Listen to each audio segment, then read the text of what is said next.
민주파출소 제보 현황 보고 드리겠습니다. 9시 기준으로 2,229명이 방문했고 1,509건의 제보가 접수되었습니다.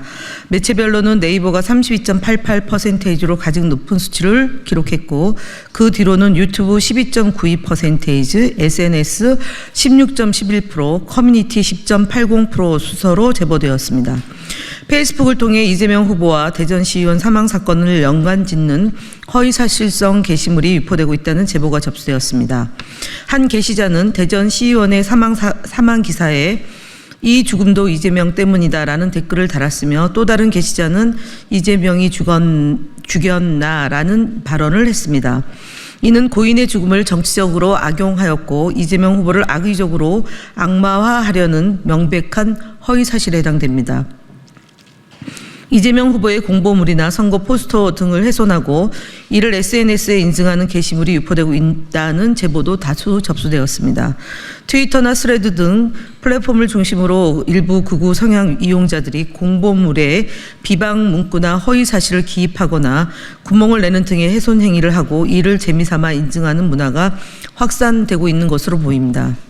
더 나아가 선거 벽보를 발로 차는 행위를 영상으로 남기는 등의 사례도 접수되고 있으며 실제 선거 벽보 훼손 사건도 전국적으로 발생하고 있는 상황입니다. 안산 상록구에서도 선거 벽보 훼손이 11건이 발생되었고 이런 일은 공보물 훼손 인증 행위가 선거 벽보 훼손으로까지 번질 가능성이 있어 안내드립니다. 공직선거법에 따르면 선거 현수막이나 벽보를 훼손하는 경우 징역 2년 이하에 처하거나 400만 원 이하의 벌금형에 처해질 수 있습니다. 가짜뉴스 대응단의 주요 대응 현황 말씀드리겠습니다. 5월 21일자 국민의힘 국민사이렌센터 성명서에 대한 입장을 밝힙니다. 국민사이렌센터가 가짜뉴스를 유포하는 온상지가 더는 되지 않았으면 합니다.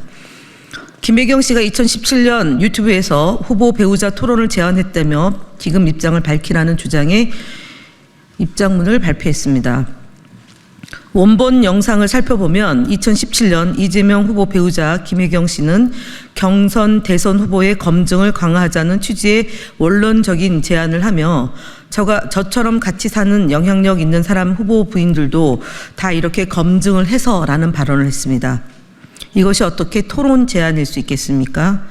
8년 전에 대담 자리에 대화를 두고 토론을 제안했다는 주장은 명백히 거짓말입니다.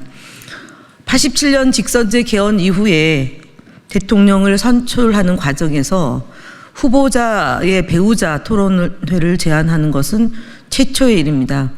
그만큼 후보자가 자신 없습니까? 경제 토론회가 너무 평가가 안 좋았나 봅니다. 후보자 배우자 토론회 제안은 실패한 공작입니다. 선거방송심의위원회의 무책임하고 일방적인 태도를 강력히 규탄합니다. 어제 5월 21일 제21대 대통령 선거 제3차 선거방송심의위원회가 열렸습니다. 회의 안건으로 올라간 방송심의 건수는 총 8건이었고 이 중 한 건이 5월 2일 TV조선 뉴스9에서 더불어민주당 의원총회 관련 내용으로 허위 사실을 유포하여 민주당이 심의 신청을 요청했습니다. 이 사안은 선거와 무관하다는 취지로 각하 결정하였습니다. 지난 4월 30일에 열린 2025년 상반기 재보궐선거 제2차 선거방송심의위원회와 유사한 상황이 벌어졌습니다. 이날 선거방송심의위원회는 4월 30일 합병 심의된 105건을 선거방송심의 대상이 아니라 판단하여 모두 각하한 바 있습니다. 제21대 대통령 선거 기간에 따라 선거방송심의위원회가 구성되어 회의가 정기적으로 열리고 있고 해당 심의 신청 내용이 해당 기간에 선거와 관련된 상황임에도 선거와 무관하다며 각하한 것은 납득하기 어렵습니다. 또한 선거 기간임에도 심의위원회를 고작 3번 개최한 것도 이해 불가합니다. 2주가 채 남지 않은 기간입니다. 선거방송심의위원회는 공정하고 엄중한 선거방송을 위해 심의에 최선을 다하고 있는 게 맞는지 업무를 일부러 해태하고 있는 것이 아닌지 의심스럽습니다. 선거방송심의위원회의 무책임하고 일방적인 각하 결정에 깊은 유감을 표합니다. 또한 선방심의의 안건 상정 기준에 대한 해명 또한 요청하는 바입니다. 선거방송심의위원회가 남은 기간 동안만큼이라도 정상적인 역할을 수행하기를 강력히 촉구합니다. 선거 기간은 4월 4일 이후부터 선거 기간에 돌입됐다는 것은 선거관리위원회에서 발표한 내용이고 선방 시민은 그에 기초해서 심의를 해야 합니다. 이를 하지 않으려면 차라리 사퇴하십시오. 여론조사 오차 범위 관련 왜곡 보도에 대한 인터넷 보도 심의위원회에 이의 신청 제기하겠습니다. 언론이 여론조사 결과를 인용 보도할 때는 오차 범위 내에 수치를 단정적으로 서열화해서는 안 됩니다. 지역별 지지율 보도에서도 지역별 표본수에 따른 오차 범위를 정확히 반영해야 됩니다. 5월 21일자 파이낸셜 뉴스, 펜앤마이크, KPI 뉴스 등에서 보도한 여론조사 기사들이 이런 점을 간과하고 있다는 점을 말씀드리겠습니다. 해당 보도들은 지역별로 통계적 의미가 불분명한 수치 차이로 인해 마치 확정적인 순위가 있는 것처럼 보도하였고, 이는 여론조사의 본래 취지를 훼손하고 유권자의 판단을 흐릴 우려가 큽니다.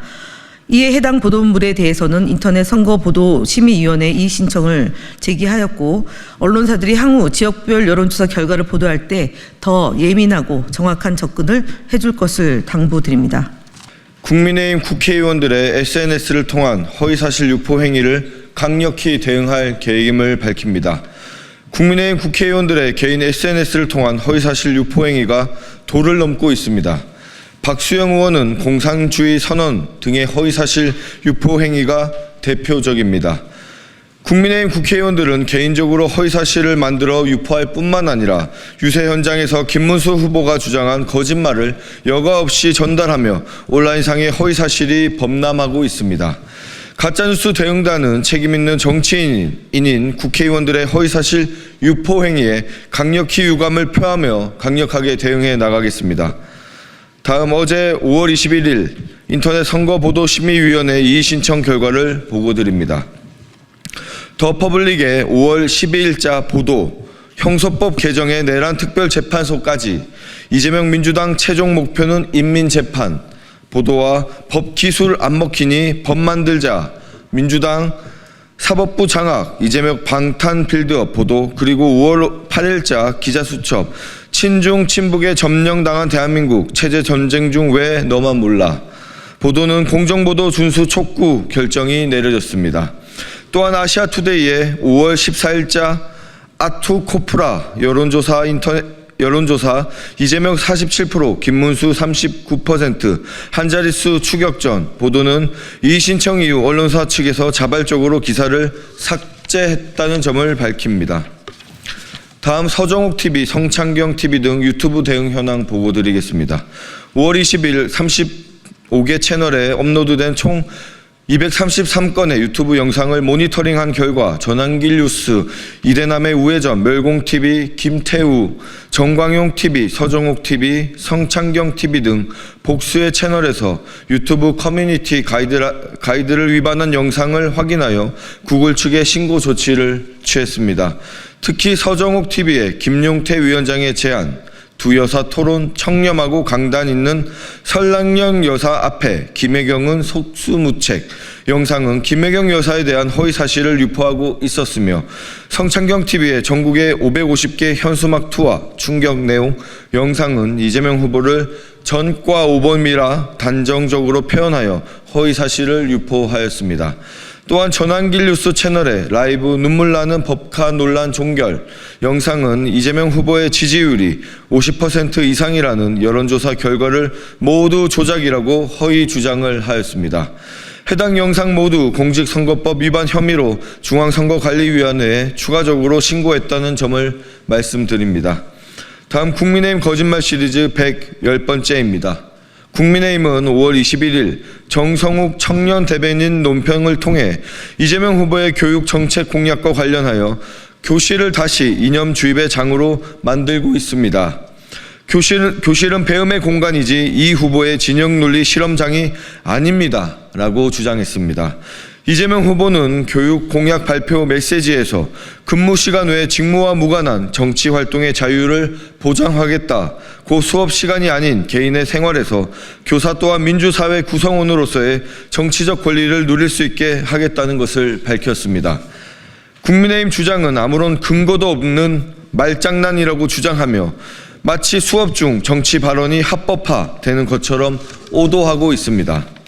이미 교육계에서는 학생은 만 16세부터 정당 가입이 가능하고 18세에 피선거권도 가지게 되는데 교사는 개인 SNS 활동도 제약받는 등 정치적 활동 제약이 과도하다는 문제 제기가 계속되고 있습니다. 이는 헌법이 보장하는 시민권의 본질을 훼손하는 것이기도 하며 교사의 정치 기본권의 박탈은 교육 정책 결정 과정에서 교사의 배제로 이어져 왔다는 주장 또한 존재합니다. 정치적 중립은 학교 안 교육 활동 중에 적용되는 것은 당연합니다. 하지만 학교 밖에서는 교사 역시 평범한 시민으로서 정치적 의사를 표현하고 정책 결정에 참여할 수 있어야 합니다. 공약에도 없는 내용으로 진실을 왜곡하며 거짓말하는 것은 명백한 허위사실 유포 행위라는 것을 밝힙니다. 다음 국민의힘 대선 후보 김문수 거짓말 시리즈 12번째입니다. 5월 21일 윤석열 전 대통령은 주요 선거 결과가 조작되었다고 주장하는 부정선거론 주장 영화를 관람하였습니다. 대통령 선거를 10여일 앞두고 대한민국 선거 시스템을 또다시 부정하는 태도를 보인 것입니다. 이를 두고 김문수 후보는 부정선거 의혹을 일소하겠다라며 부정선거론이 실제하는 것처럼 이야기하였습니다.